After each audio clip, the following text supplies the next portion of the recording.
Cedric Maxwell podcast is brought to you by Prize Picks and the Game Time app. All right, we're back with another episode of the Cedric Maxwell podcast. I'm Josue alongside Cedric Maxwell. We got to talk about this first week for the Boston Celtics, man. They went 2-0, but the ring ceremony at TD Garden, where they raised the 18th banner on opening night. You got to give me all the details, Max. Of course, we'll talk about that, and we'll get your point of view of it. And also, what happened in that game. They tied the NBA record for the most three-pointers in a single game, 29 threes. Is this going to be sort of ongoing talking point throughout the course of the regular season? We'll get into that as well.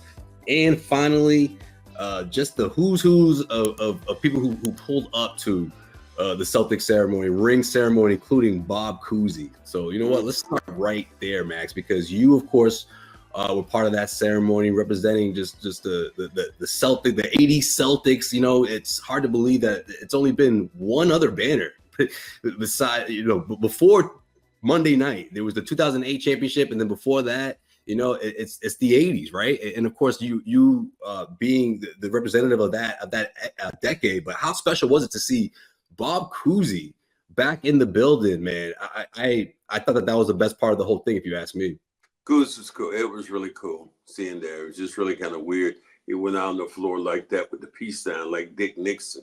I was like, damn, Cousy, you going like that? And he was in a wheelchair, but he's so cognizant. You know, you think the body probably is failing him a little bit, but mentally it was just as sharp as it could be. Talked to me for a minute. Then Paul came in, and Ray came in, and Kevin was there. So you had these dignitaries, and a bunch of Celtic players were there, and it was just a real cool thing. And they introduced us all before the game, and you know, we walked out on the floor, and then we took a picture with the Tatum and Brown and Horford. Those three were kind of representing the team. So it was just a really cool moment. It was surreal. And to be in the middle of it, it was somebody asked me yesterday, Abby Chin asked me the other day, Max, how was that? I said, you know, I didn't even think about it until it was after it was over, of just walking out on the floor with a packed house, people wanting to sign autographs and wanting, you know, their moment. But and then to see Tatum receive it, and Brown and Horford, those guys represent, and then to actually get the rings, man, that was a cool moment. Those rings were like, Josue, they were like this. I mean, they go on your finger like this. This is how big they were. It was just a crazy night of first, and then to play the Knicks. It was again, who supposed to be your top opponent, and they slayed the Knicks. They played so well. Yeah, Knicks weren't ready for that, man. They weren't ready for all that. I mean, look, even going into this game, there were obviously going to be people saying, "Oh, the ceremony and the emotions could really disrupt this team, and you never know what could happen." And not these guys, Max. Not these guys. It was like they were motivated from that. You had Bob Cousy there, who led the Celtics to their very first championship. Like, it was almost as if, like, okay, we're solidified. One, obviously, because the championship is up there to let the world know. But two, like, if you guys think this thing was a fluke last year, you're about to find out right now. And they wasted no time demolishing the New York Knicks. The curtain was up. The curtain was pulled up, and the actors and the actresses and everybody was there. You know, people in the front row. I think to get in the building, the lower bowl was maybe $1,500 to $2,000 seats were in the building, and so it was just so much excitement, and then to have the ring ceremony, but then to pull the banner up, and then at the end when they were talking to Tatum comes through at the end. He says a few things, and it's like his teammates were goading him on, and then his last statement was, "Let's do it again." Yes. Like, damn. I was like, okay. And everybody got pumped up that much more. And the odd thing about it was you go through all that, and then you have to play the game. And the Celtics played as well as could be to win, and then to win convincingly. The only thing I didn't like about it is the fact they had 29 threes. No, I want to get into it, man. At the end, they missed the last 13 attempts trying to get to 30, and I was I was one of the few people in there hoping they didn't do it. Because I don't mind the fact if they're going to do it. But you say it on the radio just every minute.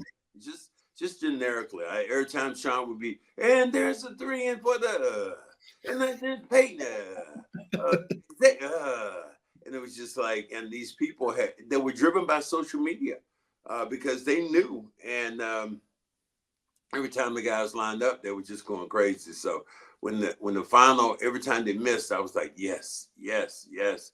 And then at the end, but if it happened generically, I'd have been cool.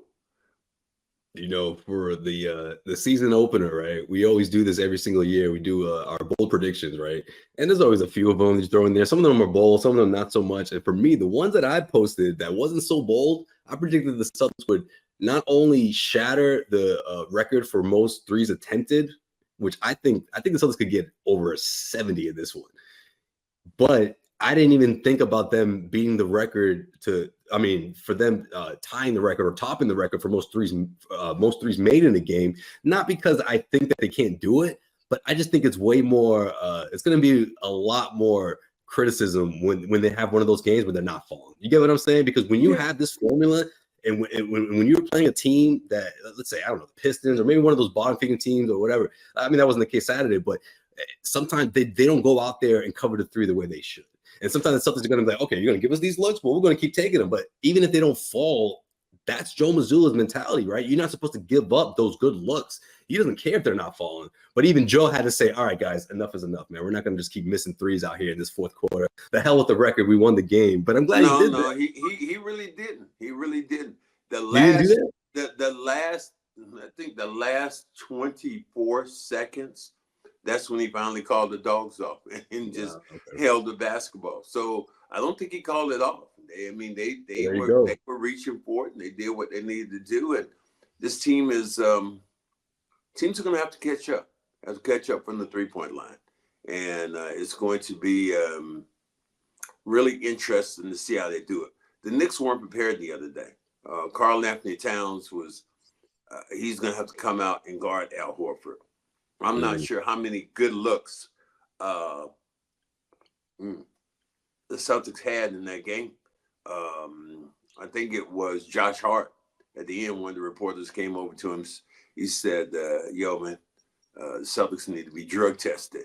Because I ain't never seen that like that before. I thought somebody was exaggerating when they told me that. Come to find out, he did actually say that verbatim. Yeah, he did say that. And then he said at the end, so he kind of joked it. And then Rick Mahorn was the same way. I said the same. I saw him at Detroit last night, and the Celtics got 3-point happy. They knocked down a bunch of 3-pointers. And then Detroit kind of, battled their way back in. They took the lead at the end, and the Celtics, their experience paid off, and they won. But this is a Celtic team that's going to be shorthanded, for a minute. Porzingis, reports on him right now, he's right now playing some one-on-one. He's already started that. If you watch him out there before the game, he's out shooting threes and, moving well. He's really moving well. So they're going to be cautious and optimistic. But the sooner he comes back, the better the full Monty of this team is going to, and I think it's going to be probably around Christmas, probably at the time they're going to unveil Porzingis again. I think that'll be the case.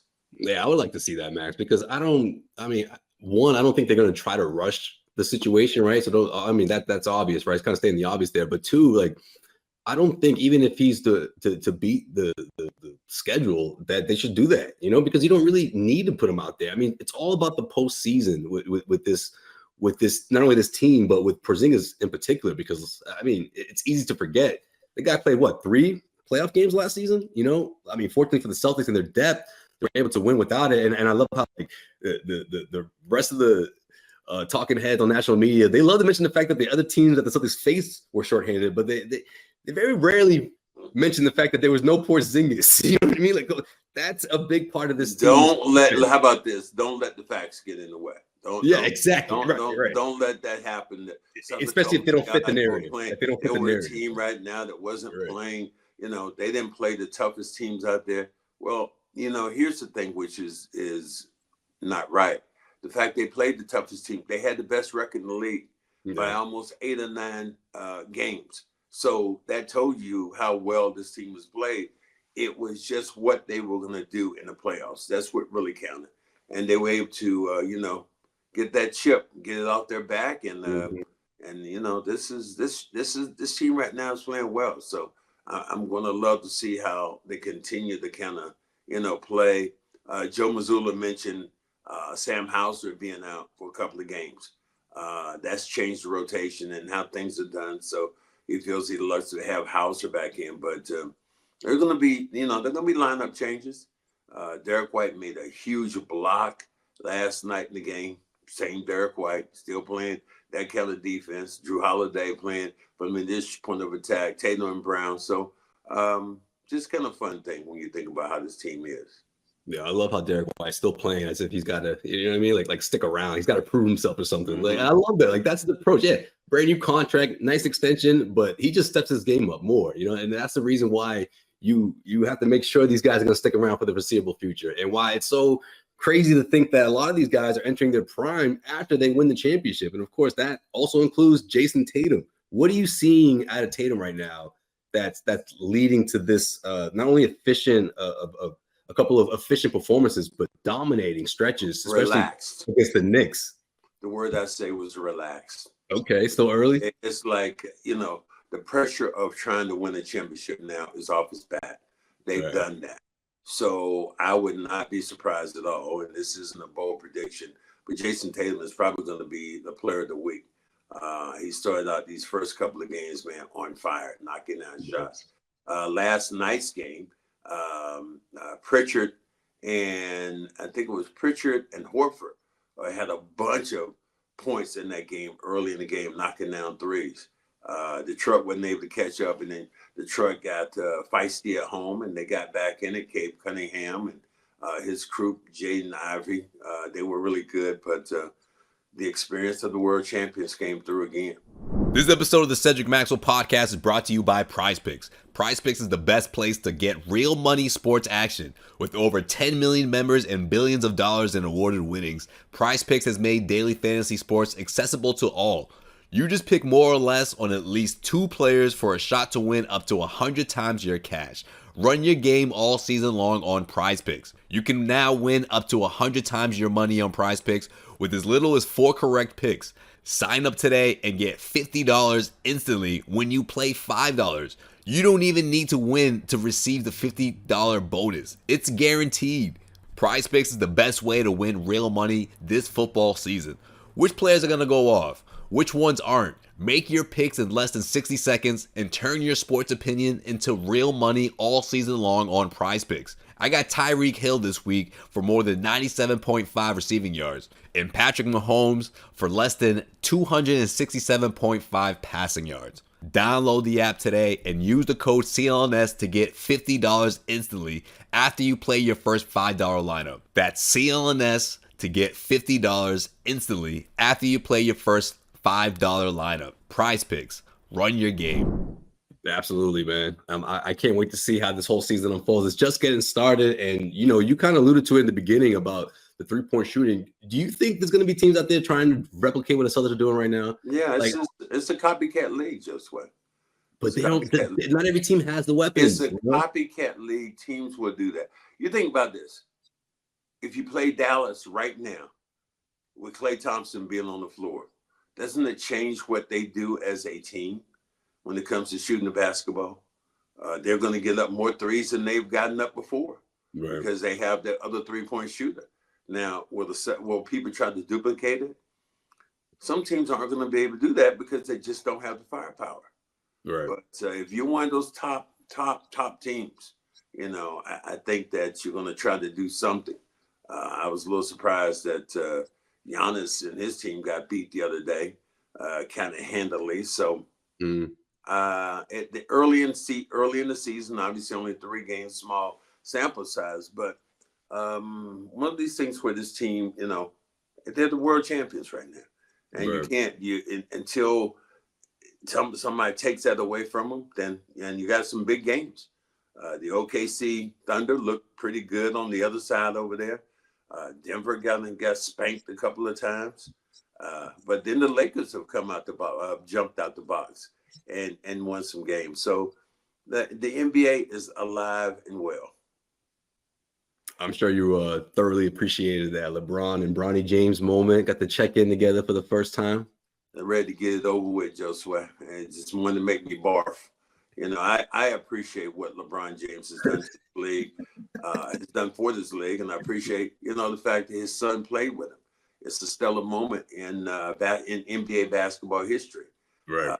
He could be around that long, to make that happen. And I think about, guys I played with, and, their sons come after them, and they're now in the league. Gerald Henderson's son came in after he did and played in the league for a while, but I couldn't imagine Gerald Henderson staying in the league that long that his son would be able to come in and play. That's what's so unique about this situation with LeBron. How many guys are going to be playing 20 plus years and still probably be at the top of their game? If you're JJ Redick, do you go into the season thinking, okay, when am I going to do this? Instead of, should I do this? No, just doing it, getting it over with. That's what I think. And that's what he did. He did the right thing. He got it over with as soon. Let the circus get out the way. That's done already.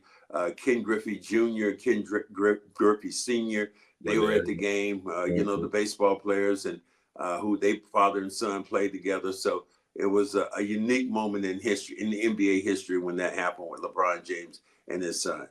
Yeah. Now here's a crazy thing. I was just going to say about social media. You're starting to hear a lot right now about Bryce playing. Will he be the next person that will come in? LeBron James' younger son. He could be. Will he be a guy that comes in now? That would be crazy. Max, the youngest is the one that's like a sponge, man. He's absorbing. Okay, don't do that. Okay, but yes, do this. Don't not to say because I'm the baby of my family, but I mean, there's an advantage, right? And you can sort of make sure you don't make the same mistakes. And you never know, 3-4 years from now, depending on how he decides to approach it, because most likely he's not going to be trying to play with his dad. Maybe he takes the right route and does a couple more years of college instead of the way his brother did it. So are you trying to say that, those ass whoopings that your brother Joel took, you didn't take those?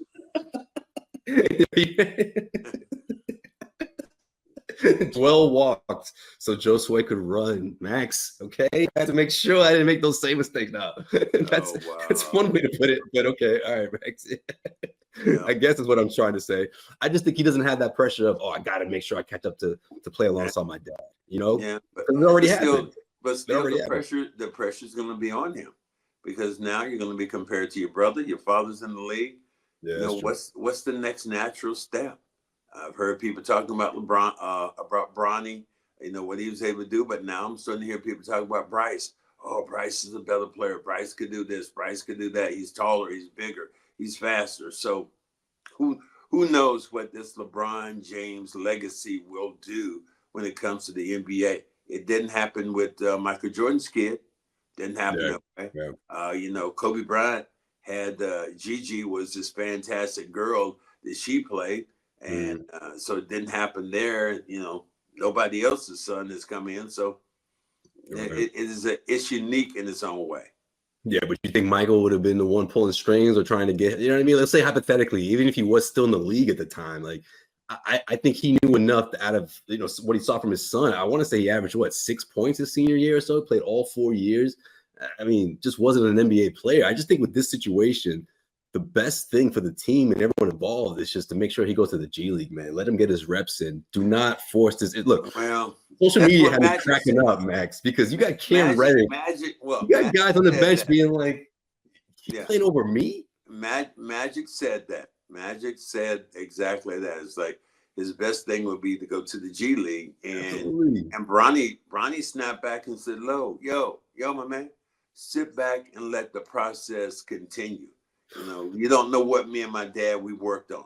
So you're talking to one of the greatest Lakers ever to play the game, or one of the greatest players ever play the game, and you're telling him to sit back and chill." So kind of interesting. Very, man. You think I don't know, man. I don't want to get ahead of myself, but it sounds like that boy don't respect his elders, man. Don't respect the legends. He'll get look. How is he going to do that? Josue, got to respect the legends. His dad is one of them. So I don't think that, better.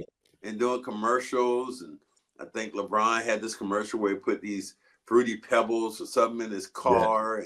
And then he drives by, and LeBron is going to the game in a doggone Maybach. And, he's in the back seat. And it's just, it is Hollywood at its best. So, hey, let it keep going there, and we'll see how it goes. Yeah, man. Pass me the popcorn for sure. I like the end of that commercial though when he goes, "Yo, Bryce, where your keys at?" Like, I'm taking your car.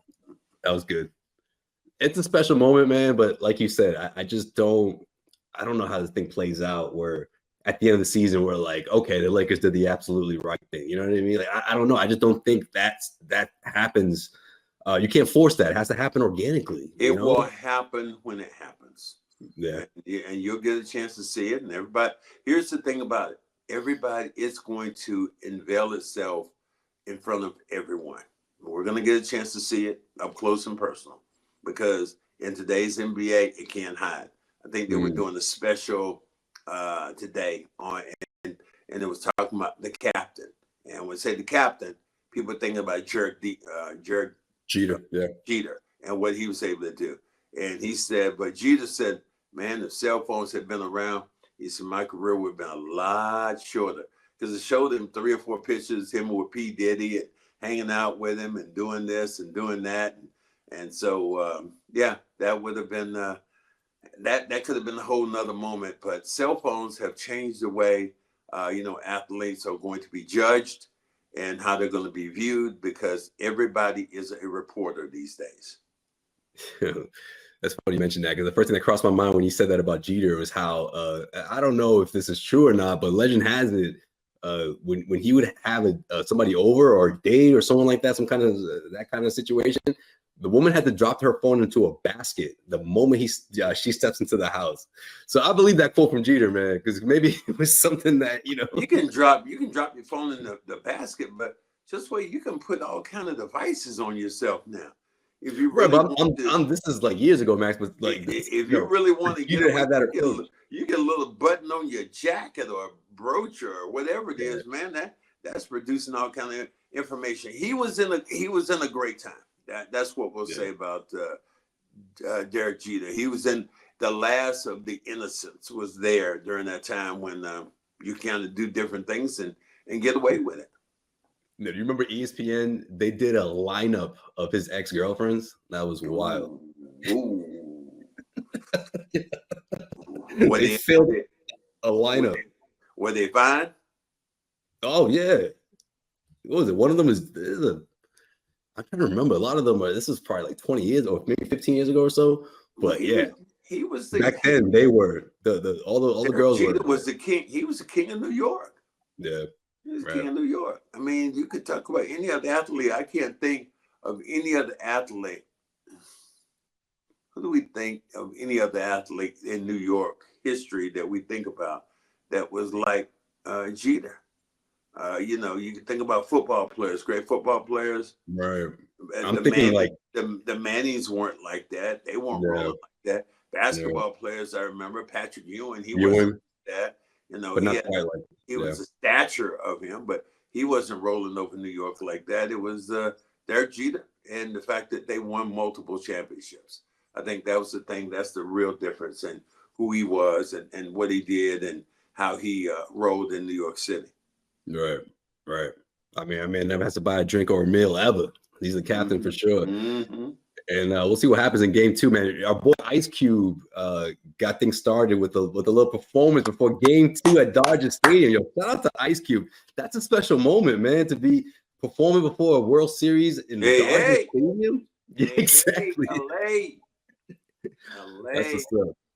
Who you cheering for? I know you don't like baseball like that, but LA. Look, all I could think about when he walked out on the field was, the day that he saw me walk up on him in the garden. And, the way he was kind of looking around, and he saw me, he said, oh, motherfucking cornbread. I said, damn, that's the way you greet a brother? So yeah, it was a cool moment, surreal moment. So I was happy for the brother, man, that it happened like that. I'll be honest, there is nothing like taking in a live basketball game, especially in the fourth quarter, down the stretch, being in that atmosphere and seeing it all play out right in front of you. There's nothing like it. And with the basketball season back, there is no other place better than Game Time. That doesn't just have you covered for sports, but any type of concert or other events going on in town, you don't want to miss out with Game Time, especially with their new feature called Game Time Picks. And that makes getting tickets to see your favorite teams play live even easier. Game Time Picks filters out the fluff to show you only incredible deals on great seats, so you don't have to waste time searching through thousands of tickets. You can pick an upcoming game on the app, you can browse through the seats because of Game Time Picks. Super deal gives you the absolute best price around, and you can even customize your spot so you know exactly what to expect ahead of the event. The curated deals make it easier to find the best price on great seats, and that's my favorite part of the app. Plus, you get the seat views before you buy, lowest price guaranteed, event cancellation protection, which is big, right? Job loss protection, etc.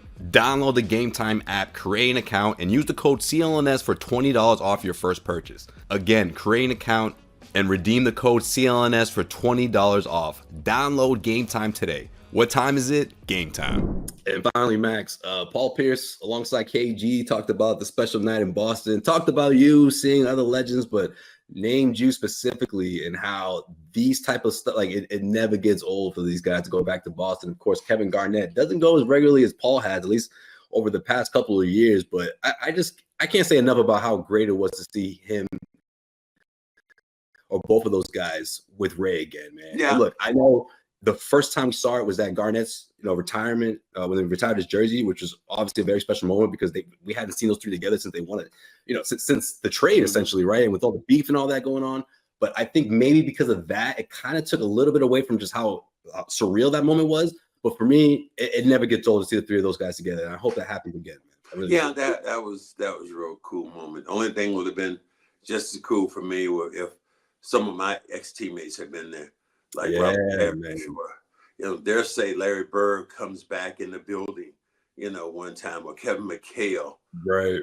And those were the guys I was representing during the '80s. So it's kind of just a real cool moment to be in that line and to see Ray and to see Kevin working out, still looks slim, like he could play tomorrow. Ray still looks slim now. Paul's ate a little food. Your boy Paul, he done ate a couple of hamburgers or so. He's enjoying himself. Even now, Paul Pierce looks like he's lost a little weight, so he really looked good. And it was kind of fun seeing those guys, and the fans just got the hugest kick. Cousy came out first. They were in a wheelchair. I was next, and then I just heard the ovation behind me. And I'm not sure if Ray came out next, and then it was maybe Paul, and then Ticket came out, and the place just went. The place was just going ballistic, and to be out there among those guys was just really cool. All right, Max. Before we get up out of here, man, I got to ask you because this is something that we talked about. Maybe the first batch of episodes when we first started this podcast, and it's something that I feel like we were going to constantly revisit. So I'm gonna throw it out here right now. Do we see Ray Allen's number retired? Is that something that might happen? Okay, absolutely, it should. Who else, right? Kevin Garnett said that, and it should happen. Ray, without Ray, they don't win that championship, and they were a big three. That's who they were. Yeah, and, for sure. Maybe people now, maybe they've, softened their stance up a little bit because obviously Kevin has, because he embraced Ray. And that moment that they had in the Garden with Ray Allen, that to me opened the door because I'm thinking my thing here is what other NBA franchise is going to retire his jersey? That's a great point. Which one? Which one is going to do that? Miami, I don't know. It's not enough years. Miami, not enough years, right? Not enough years, not Milwaukee, enough production. Milwaukee, didn't get into the finals. He was great in Milwaukee. Seattle, great in Seattle. But, at the end of the day, he's going to be known for winning the championship. and he won his best championship here. Obviously, the big shot against Miami, but he wasn't among the big three. He was the big three here in Boston. When those guys got together, man, it was just fun to be around them.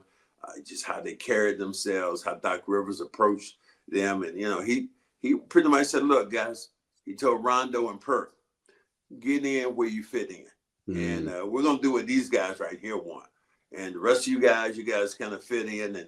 And that caused a little controversy at the end with him and Rondo, but it is what it is. Right. No, for sure, man. I think it's more than, I think, like you said, time heals for sure. What happened with the whole Miami thing, but for Garnett and Pierce to forgive him and all that, and this was years ago, right? Why not? I mean, I can't think of another player that fits the criteria. And if not, Max, the next player might be Jayson Tatum, man, because I can't think of anybody more deserving than Ray Allen. Yeah, I can't. There is nobody right now. Right. There is nobody. I was that odd person for a while that people said, "Man, you played well enough. Your jersey should have been retired." Then that got done, and now Ray Allen is that one person out there that everybody's thinking about. And I hope maybe before Wick and his crew get out of here, maybe they'll do that. Yeah. Maybe they step up. I've said that over and over again. His jersey should be retired. And I know some people, so many jerseys have been retired for the Celtics. Well, when you're the world champions, as many times as the Celtics have been, you deserve to do what you need to do. So 1,000%. So that was cool. Now before we get out of here, let me give me a shout out to Michael Cooper, who became a Hall of Fame inductee. A bunch of people have asked about it. What do you think? Max, your stats were better than his, and that. Michael Cooper has also solidified himself for being with the Lakers, but also being in the WNBA, where he won multiple championships with them. So I was really happy to see Michael Cooper go in and do what he did, and talk about Pat Riley and Jerry West and all these people who who he has admired for many years. Right. Absolutely. 100%. Yeah, man. Congrats to Cooper. Guys, of course, you can check out his podcast under the CLNS Media umbrella if you want to get that, of course, Lakers perspective, because he doesn't, similar to you and your love for the Celtics, he doesn't hide his appreciation for the Los Angeles Lakers. So I can't wait. I cannot wait to get out there. Probably the next time I'm on this show, maybe by then I'll be able to flash one of those rings in front of you, because I did get measured. So when I get my ring, stay tuned for all our viewers, man. I'm gonna make sure we do the ring ceremony right, and I'll make sure I bring it on. I won't bring the right measurement. You make sure I got it. I got the right measurements. What happened to your boy Al? Yeah, but I'll make sure I don't have I won't bring my watch, my MVP watch. But I did get a chance to talk to Brown, and you'd love this. I hadn't talked to him since he won the MVP. Right. So I walked up to him and said, "Man, I just wanted to, give you a shout out, man, and dap you up on being the MVP." And he looked at me and said, "Takes one to know one." Yo, that's perfect. Much love for JB. That's what's up. Yeah, shout out to JB. Shout out to the conversation you had with Stephen A. Smith, man. If you guys haven't checked that out, please watch it. I loved the mutual respect those two had. Just obviously talking about the state your source thing that went out there right before the parade. You had my boy Jaylen rocking the shirt, so I love that he was able to explain himself and talk about just that report that Stephen A. put out there, that he wasn't a great teammate from an anonymous source and all that. So yeah, man, I'm so happy for Jaylen, obviously going into the season, and everyone, still giving him his flowers and his appreciation for sure, man. Finals MVP, 100%. Shout out to Jaylen Brown. And that's going to do it for this episode of the Cedric Maxwell podcast. I am Josue Pavone. He is Cedric Maxwell. We'll check you guys out next week. And of course, thanks again for tuning in, and I appreciate all the support and all the love I've been getting, man, ever since I made this switch over here to Oklahoma City. It's different out here, man. I'm still getting used to it. People ask about you all the time, Josue.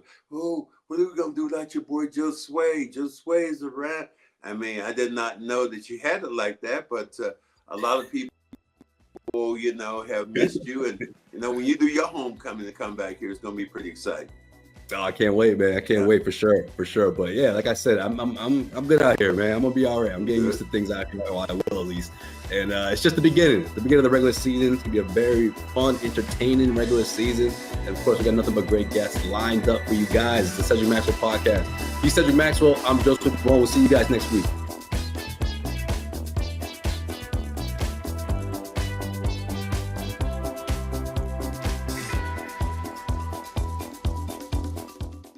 Josue Pavone here, CLNS Media, and if you made it this far, that means you really like this video. So hit subscribe, make sure you keep our notifications on, damn it, and we got plenty of great content coming your way.